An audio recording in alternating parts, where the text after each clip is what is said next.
Bienvenidos a Unus Dominus, un solo Señor, el lugar donde se entrelazan las verdades de la fe cristiana y la búsqueda sincera del reino de Dios con el fin de guiar tu vida espiritual por el camino angosto a través de los pasos de Jesucristo.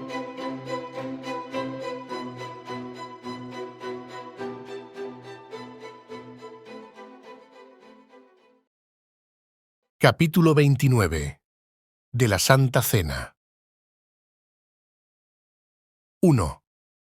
Nuestro Señor Jesús, la noche en que fue traicionado, instituyó el sacramento de su cuerpo y sangre, llamado la Santa Cena.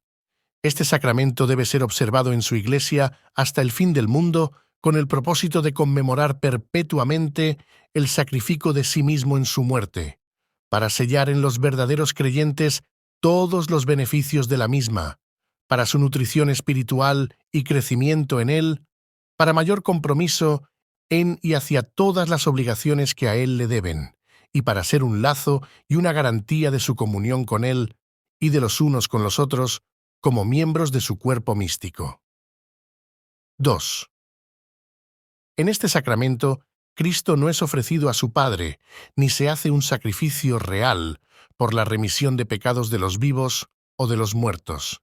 Es solamente una conmemoración de aquel único ofrecimiento de sí mismo y por sí mismo en la cruz, una sola vez, para siempre, y es una ofrenda espiritual a Dios de la mayor alabanza posible por tal sacrificio. De manera que el sacrificio papal de la misa, como ellos la llaman, es la injuria más abominable al único sacrificio de Cristo, que es la única propiciación por todos los pecados de sus elegidos. 3. En este sacramento, el Señor Jesucristo ha ordenado a sus ministros que declaren al pueblo su palabra de institución, que oren, que bendigan los elementos del pan y del vino y que los aparten así del uso común para un uso santo, que tomen y partan el pan, que tomen la copa y que, comulgando ellos mismos, ambos sean dados a los comulgantes, pero a ninguno que no esté presente en ese momento en la congregación. 4. Las misas privadas, o el recibir a solas este sacramento de un sacerdote o por cualquier otro, así como la negación de la copa al pueblo, la adoración de los elementos, el elevarlos, o el llevarlos de un lugar a otro para adoración, y el reservarlos para cualquier pretendido uso religioso, es contrario a la naturaleza de este sacramento y a la institución de Cristo. 5.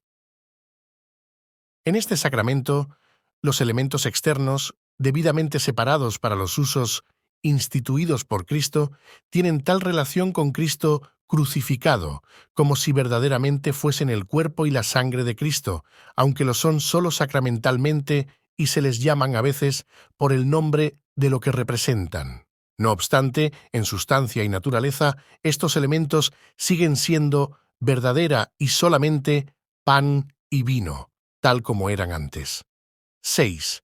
La doctrina llamada comúnmente transubstanciación, la cual sostiene que la sustancia del pan y del vino se convierte en la sustancia del cuerpo y de la sangre de Cristo por la consagración del sacerdote o por algún otro modo, es repugnante no solo a la Biblia, sino también al sentido común y a la razón, y desvirtúa la naturaleza del sacramento, y ha sido y es la causa de muchísimas supersticiones y hasta de crasas idolatrías.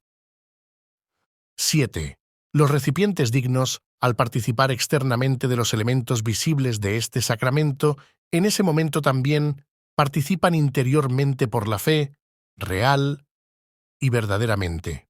Aunque no carnal y corporalmente, sino espiritualmente, reciben y se alimentan del Cristo crucificado y de todos los beneficios de su muerte.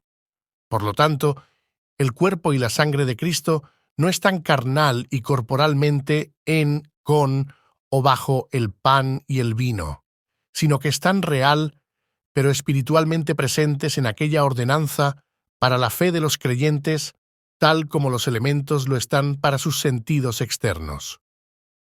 8. Aunque los ignorantes y los malvados reciban los elementos externos de este sacramento, Sin embargo, no reciben la cosa significada por medio de estos. Más bien, al participar de ellos indignamente, son culpables del cuerpo y de la sangre del Señor para su propia condenación. Por esta razón, todas las personas ignorantes e impías, puesto que no son aptas para gozar de la comunión con Él, son también indignas de la mesa del Señor, y mientras permanezcan en tal condición, no deben, sin cometer un gran pecado contra Cristo, participar de estos santos misterios, ni deben ser admitidos a ellos. Capítulo 30 de las censuras eclesiásticas. 1. El Señor Jesús, como Rey y cabeza de su Iglesia, ha designado en ella un gobierno en mano de los oficiales eclesiásticos distintos del magistrado civil. 2.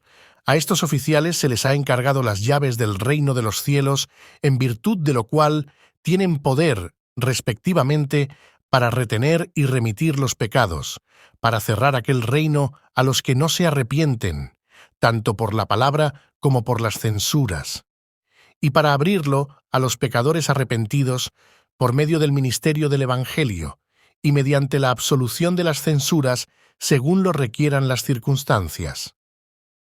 3. Las censuras eclesiásticas son necesarias para rescatar y ganar a los hermanos ofensores, para disuadir a otros de ofensas similares, para purificar de aquella levadura que puede infectar a toda la masa, para vindicar el honor de Cristo y la santa profesión del Evangelio, y para prevenir la ira de Dios que con justicia podría caer sobre la Iglesia si ésta consintiera que el pacto del Señor y sus sellos sean profanados por ofensores notorios y obstinados. 4. Para el mejor logro de estos fines, los oficiales de la Iglesia deben proceder mediante la amonestación, a la suspensión del sacramento de la Santa Cena por un tiempo y mediante la excomunión de la Iglesia, según sea la naturaleza del crimen y el desmerecimiento de la persona. Capítulo 31. De los sínodos y concilios. 1. Para el mejor gobierno y para la mayor edificación de la Iglesia deben haber asambleas tales como las que son comúnmente llamadas sínodos o concilios. 2. Así como los magistrados pueden legítimamente convocar a un sínodo de ministros y otras personas idóneas para consultar y recibir consejos sobre asuntos religiosos. De la misma manera, cuando los magistrados son enemigos declarados de la Iglesia, los ministros de Cristo, por sí mismos, en virtud de su oficio, pueden reunirse en asambleas con otras personas idóneas delegadas por sus iglesias. 3. Corresponde a los sínodos y concilios resolver ministerialmente las controversias sobre fe y casos de conciencia, establecer reglas e instrucciones para el mejor orden de la adoración pública y gobierno de su Iglesia, recibir reclamos en casos de mala administración y resolverlos autoritativamente. Estos decretos y determinaciones, si están de acuerdo con la palabra, deben ser recibidos con reverencia y sumisión, no solo por estar de acuerdo con la palabra, sino también por el poder con el cual son hechos, como ordenanza de Dios instituida en su palabra para este fin. 4. Todos los sínodos y concilios, desde el tiempo de los apóstoles, ya sean generales o particulares, pueden errar, y muchos han errado. Por lo tanto, no debe hacerse de ellos la regla de fe o de práctica, sino que deben usarse como una ayuda para ambas. 5. Los sínodos y concilios deben tratar y decidir solamente asuntos eclesiásticos, y no deben entrometerse en asuntos civiles que conciernen al Estado, a no ser por medio de humilde petición en casos extraordinarios o por medio de consejo para la satisfacción de la conciencia si les es solicitado por el magistrado civil.